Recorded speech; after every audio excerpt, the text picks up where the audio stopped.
Hello my dear students, very good evening and how are you all. कैसे हैं आप सब। और गाइज, अगर आप क्रैक करना चाहते हैं CDS, AFCAT, CAPS with India's largest learning app Unacademy, तो बेटा फटाफट अपना सब्सक्रिप्शन लें और फटाफट अपनी स्टडीज को शुरू करें क्योंकि अब बहुत ज्यादा टाइम नहीं बचा है। सो गाइज, ये है आपका अपना चैनल डिफेंस एग्जाम्स क्वेस्ट और बेटा इसका एक पर्टिकुलर मोटो है, and the motto is that questions that will help you ace defence exams. यहां आपको ऐसे क्वेश्चंस पढ़ाए जाते हैं जो आपको डिफेंस एग्जाम्स में अच्छी पोजीशन लाने में बहुत ज्यादा मदद करते हैं। सो गाइज, अगर आप हमसे पहली बार जुड़े हैं तो फटाफट डिफेंस एग्जाम्स क्वेस्ट को सब्सक्राइब करें, वीडियोस को शेयर और लाइक करते जाएं एंड बेल आइकन प्रेस करें। You will get all the notifications on time. And guys, मैं आपका faculty doctor Amit Sisodiya. You can check my credentials. मैंने PhD किया इंग्लिश लिटरेचर में, 11 साल से ज्यादा का टीचिंग एक्सपीरियंस है। Exam taught like CDS, AFCAT, CAPF और बच्चों अभी तक 1 लाख से ज्यादा स्टूडेंट को मेंटोर कर चुका हूं। So guys, now we have here Unacademy plus. और अगर आप हमारे साथ जुड़ते हैं, what the features you have, daily live classes आपको मिलते हैं, स्ट्रक्चर्ड कोर्सेज मिलते हैं, लाइव टेस्ट एंड क्विजेस मिलती हैं, अनलिमिटेड एक्सेस टू एवरीथिंग। बेटा अनलिमिटेड एक्सेस एवरीथिंग का मतलब होता है कि आपको जितने भी आप कोर्सेज करते हैं, n नंबर ऑफ टाइम आप कोर्सेज पढ़ सकते हो, n number of time faculty से आप पढ़ सकते हैं, ठीक है। And guys, Unacademy learning app आप बस फटाफट इसको डाउनलोड कर लेंगे प्ले स्टोर से and just select your category from here CDS, AFCAT and CAPF and referral code use करेंगे बेटा AM सर, तो आपको फटाफट से 10% का डिस्काउंट मिल जाएगा। और मैं आपको ये बताता चलूं यहाँ कि बेटा इसका जो लॉगिन होता है वो 100% फ्री है। और उस लॉगिन का बेनिफिट क्या है कि यहाँ जितने भी टॉप एजुकेटर्स पढ़ाते हैं आप उनकी क्लासेस बेटा फ्री भी अटेंड कर सकते हो। मैं भी आपकी क्लास लेके आता हूं बेटा डेली 12:30 to 1:30। तो बेटा ये 12:30 to 1:30 आप इस क्लास को बेटा अटेंड करें। यहां आपको 500 क्वेश्चंस कराए जाते हैं Monday to Thursday. So these are the features we have with Unacademy learning app. And guys, जैसे कि ये सारे हमारे चैनल्स हैं, let's crack defence exams quest, let's crack current affairs, बेटा इन सबको आप फटाफट सब्सक्राइब करो। टेलीग्राम ऐप का लिंक आपको वीडियो के डिस्क्रिप्शन बॉक्स में मिल जाएगा, join that one for the notification. And guys, these are the subscriptions we have, 1 month, 3 months, 6, 12 and 24 months। तो बेटा 12 और 24 महीने के सब्सक्रिप्शन ही हमेशा बेस्ट सब्सक्रिप्शंस होते हैं, क्योंकि डिफेंस कैटेगरी के एग्जाम कोई 2, 4, 6 महीने यानी कि बच्चों का खेल मुझे नहीं लगता है कि बिल्कुल भी है। तो बेटा 12 और 24 महीने के सब्सक्रिप्शन बेस्ट होते हैं। आपको 12 महीने का सब्सक्रिप्शन मिलता है 8800 में, 8800।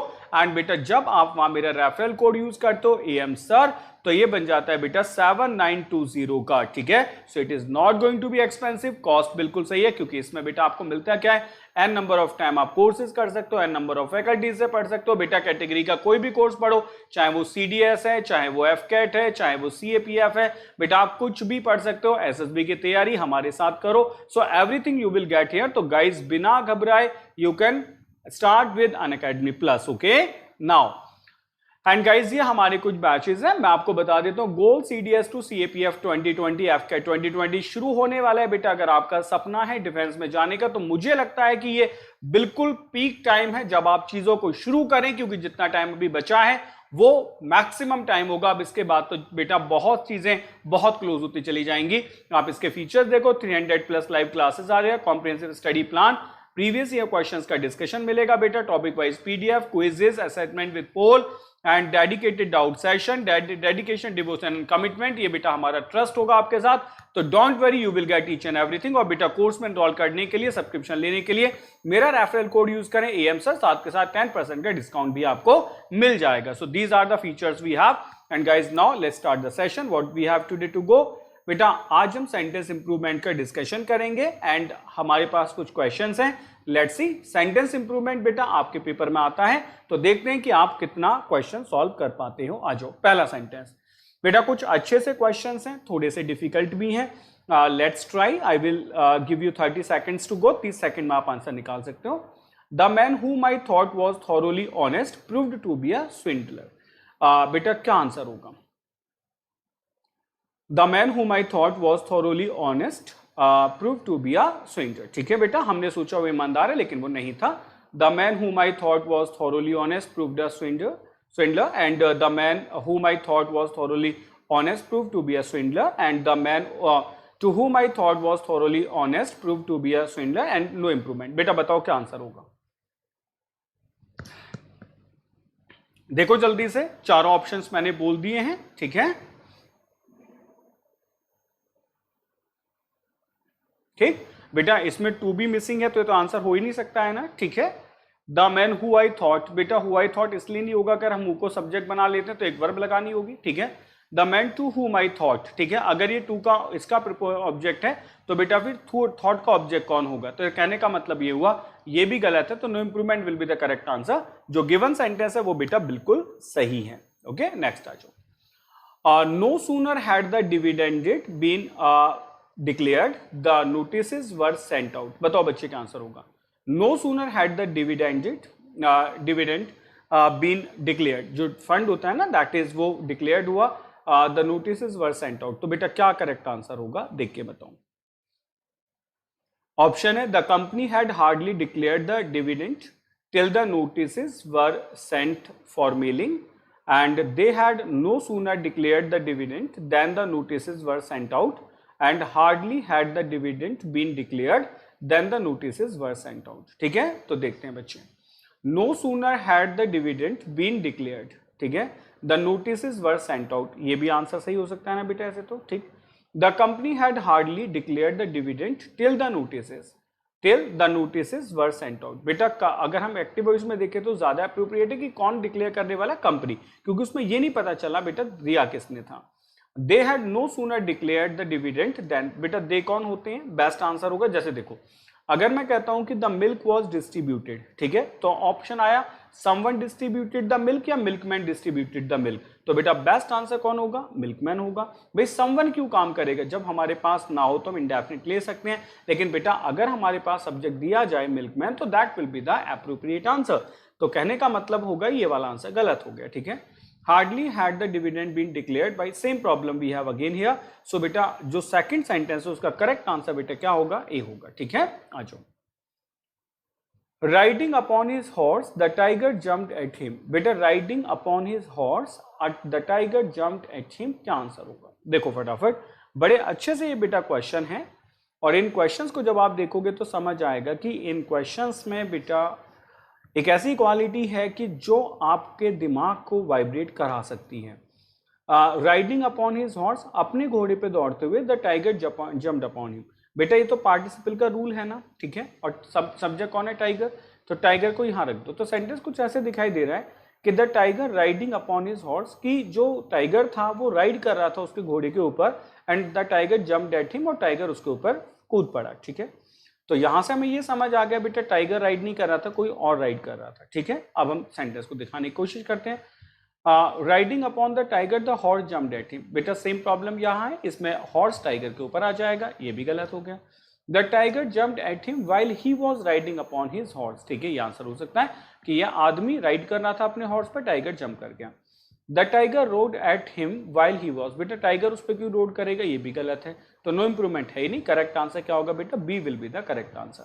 आई होप सो बढ़िया से समझ आया होगा, क्योंकि बेटा ये सेंटेंसेस में पार्टिसिपल में यही होता है ना, डैंगलिंग, इसकी जो टर्म होती है, अगर आपने कोई अच्छी सी बुक पढ़ी है तो बेटा उसमें लिखा रहता है that is called the dangling participle, dangling participle, तो बेटा वही हमने यहां यूज कर दिया, डैंगलिंग पार्टिसिपल, ठीक है। नेक्स्ट आ जाओ।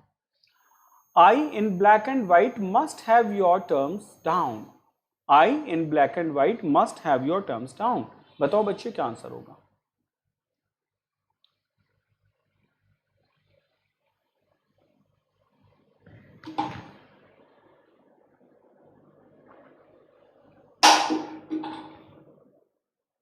क्या आंसर होगा बेटा, I in black and white must have your terms down, ठीक है। देखो बेटा I in black and white, ये सेंटेंस होता है बेटा I in written, okay, must have your terms down, तो बेटा I must have your terms down ऐसे होना चाहिए ना, तो I must have in black and white your terms down, ठीक है। बेटा इसकी पोजीशन क्लियर नहीं है, समझ पा रहे हो ना, how, manner, adverb of manner verb के बाद आती है, so I must have your terms in black and white down, तो ये आंसर नहीं होगा। I must have your terms down in black and white, तो बेटा बिल्कुल सीधा सा आंसर यही तो होगा, I must have your terms down, मतलब मैं तुम्हारी टर्म मानता हूं in black and white written में, ठीक है। आ जाओ। When we came out of the restaurant, it was 11:30, बेटा when we came out of the restaurant, it was 11:30, क्या आंसर होगा। when we had come out of the restaurant, after we came out of the restaurant, when we have come out of the restaurant। तो कैसे आप answer निकालोगे बताओ। ठीक है, देखो बच्चे, सेंटेंस हमें ये वाला इंप्रूव करना है। ठीक है, तो पहले एक बार ये वाला सेंटेंस देख लेते हैं, क्योंकि लिंक तो दोनों के बीच होगा ना, व्हेन है तो व्हेन का मतलब होता है बेटा टाइम क्लॉज। तो देखो व्हेन के साथ जब हम सेंटेंसेस को जोड़ते हैं तो इस रूल को हमेशा याद रखना बेटा, अगर इधर वाला सेंटेंस किस में होगा, दैट इज इन प्रेजेंट, मतलब इधर वाला क्या, एक सेंटेंस प्रेजेंट में होगा तो बेटा दूसरा भी किस में होगा, प्रेजेंट में होगा, क्योंकि व्हेन सेम टाइम को जोड़ सकता है बेटा। अगर यहाँ क्या होगा, पास्ट होगा, तो यहाँ भी क्या होगा बेटा, यहाँ भी पास्ट ही होगा। ये बात समझ आई। और बेटा अगर यहाँ क्या होगा, present, sorry that is future, last बचा ना फ्यूचर। अगर यह फ्यूचर होगा तो व्हेन के बाद बेटा हमेशा प्रेजेंट होगा, क्योंकि प्रिंसिपल क्लॉज में फ्यूचर ये डिसाइड कर देता है कि आगे वाले सेंटेंस में फ्यूचर ही माना जाएगा। तो ये पास्ट में है, इसलिए एक बात समझ आ गई कि बेटा ये आंसर नहीं हो सकता, हटा दो।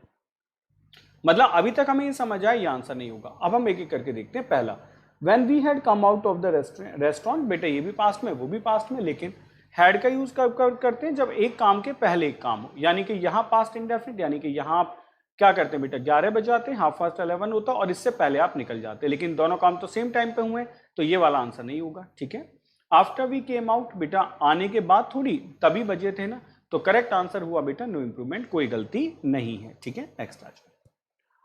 What do you go for the school, बेटा बताओ क्या आंसर होगा। What do you for go to school, किस काम के लिए, पर्पस बताना है बेटा, क्यों जाते हो स्कूल, बताओ क्या आंसर होगा।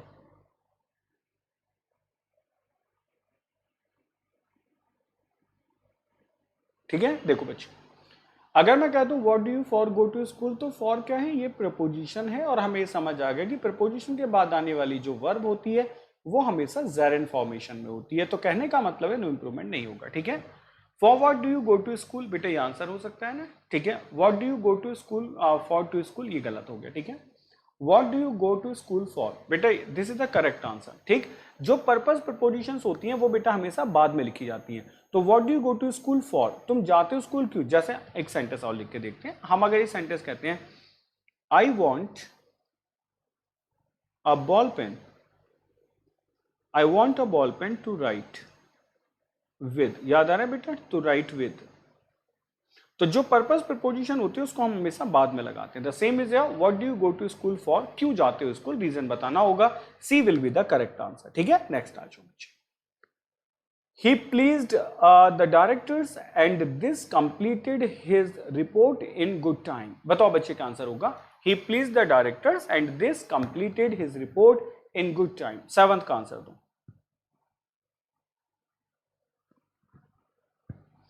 ध्यान से देखो बेटा, he pleased the directors in good time and this completed his report, he completed his report in good times and this pleased the directors and he pleased the directors and completed his report and this in good time। ठीक है, देखो बच्चे, he pleased the directors and this completed his report in good time। बेटा देखो meaning के sentences हैं, उसने कहा please the directors and this completed, मतलब डायरेक्टर्स को प्लीज कर दिया और इसने उसके रिपोर्ट को कंप्लीट कर दिया, तो बेटा ये तो आंसर नहीं है ना। He please the directors in good time and this completed his report, यानी कि उसने समय रहते डायरेक्टर्स को प्लीज कर दिया इसलिए रिपोर्ट कंप्लीट हो गई। बेटा ये आंसर कैसे हो सकता है, समझ गए। ही completed his report in good time and this please the directors, बिल्कुल सही बात है, उसने रिपोर्ट को कंप्लीट कर दिया, डायरेक्टर्स खुश हो गए। He please the directors and completed, बेटा ये भी नहीं होगा, तो करेक्ट आंसर क्या होगा, C will be the correct answer here. ठीक है, next down. The courtiers used to tell the king how efficient administrator he was all day long। बताओ बच्चे क्या आंसर है। फिर दोबारा से ध्यान से देखना बेटा, सब कुछ इस बात पे डिपेंड करता है कि ये जो सेंटेंसेस हैं इसमें सब कुछ इस बात पे डिपेंड करता है कि जो वर्ड का प्लेसमेंट है वो कहाँ है। यहाँ कोई पार्ट इंप्रूवमेंट नहीं है, पूरा सेंटेंस इंप्रूवमेंट है। जल्दी से देख के बताओ। द कोर्टियर्स यूज्ड,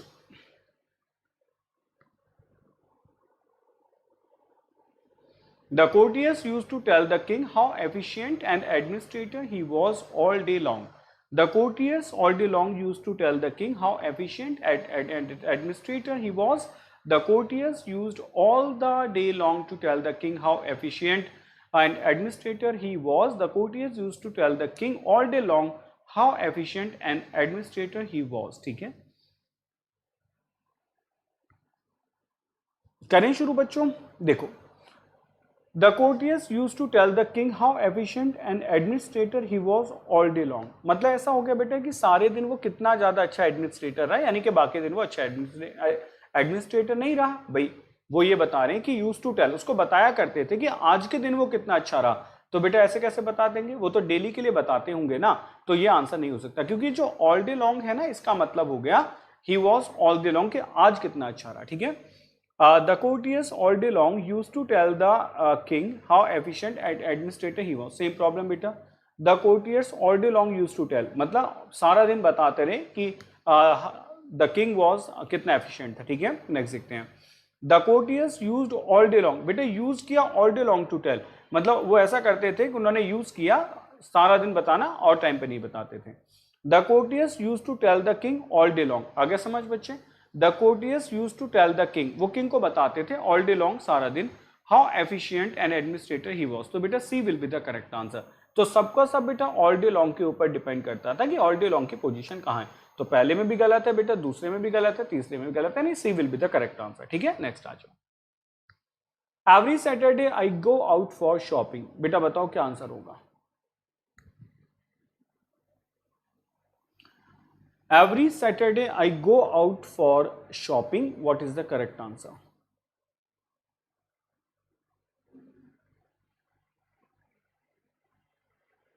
देखो बेटा ये समझाते हैं. Every Saturday I go out for shopping में हम समझ लें he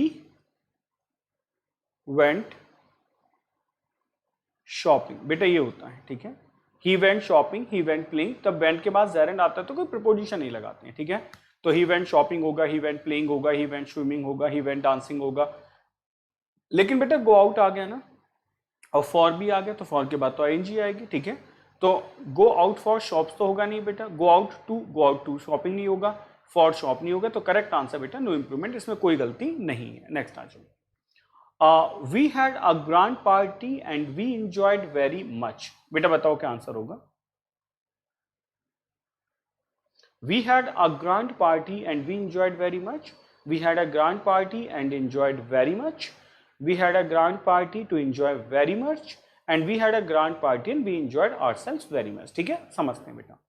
We had a grand party and we enjoyed very much. कुछ बच्चों को लगता है कि वी दो बार आ गए, ये गलती है, तो वो ये वाला मार्क कर देते हैं. ठीक है, ये वाला. ठीक है, दूसरा बेटा याद करो कि एंजॉय के बाद अगर ऑब्जेक्ट ना दिया गया, if there is no object, तो एंजॉय के बाद क्या आता है, रिफ्लेक्सिव प्रोनाउन आता है. डू यू रिमेंबर बेटा क्या आता है, रिफ्लेक्सिव प्रोनाउन आता है. तो अगर रिफ्लेक्सिव प्रोनाउन आएगा तो बेटा we had a grand party and we enjoyed ourselves very much. बेटा this will be the correct answer. ठीक है, रिफ्लेक्सिव प्रोनाउन का क्वेश्चन था, लेकिन क्वेश्चन को अच्छे लेवल पे दिया गया था, इसलिए आपको समझ आने में थोड़ी सी दिक्कत हुई है. ठीक, तो गाइज ये था आज का हमारा सेशन, बड़ा कॉम्प्रिहेंसिव सा, बड़े अच्छे से क्वेश्चंस के साथ में. ये आपके कुछ चैनल्स हैं, डिफेंस एग्जाम्स, क्वेस्ट एंड बेटा लेट्स क्रैक डिफेंस एग्जाम्स, इन सब को आप सब्सक्राइब कर लेंगे फटाफट. And thanks for watching the class. Before that मैं आपको बता देता हूं बेटा, गोल सीडीएस बेटा 2020 का कोर्स आ चुका है 100 डेज के लिए. 22 ऑफ जून को बेटा इसकी फर्स्ट क्लास होगी, तो जल्दी से तैयार हो जाएं उस क्लास को अटेंड करने के लिए. Don't miss the opportunities. And guys कोई भी कोर्स लेने के लिए मेरा रेफरल कोड यूज करेंगे AM Sir, एंड तभी आपको 10% का फ्लैट और इंस्टेंट डिस्काउंट भी मिल जाएगा. तो मिलते हैं नेक्स्ट क्लास में. Till then take care, bye bye, जय हिंद.